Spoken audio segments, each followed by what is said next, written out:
أبي محمد سيد المصطفى من كتاب الشاطبي. أعوذ بالله من الشيطان الرجيم.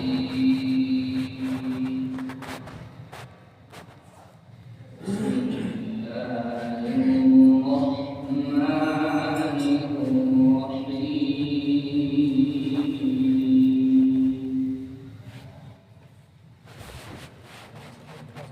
يا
تبدوا ما في أنفسكم أو تخفوه يحاسبكم به الله فيغفر لمن يشاء ويعذب من يشاء والله على كل شيء قدير آمن الرسول بما أنزل إليه من ربه والمؤمنون كل آمن بالله وملائكته وكتبه ورسله لا نفرق بين أحد من رسله وقالوا سمعنا وأطعنا غفرانك ربنا وإليك المصير صدق الله. Thanks for watching. Don't forget to like, comment, share and subscribe to Al Wahid channel.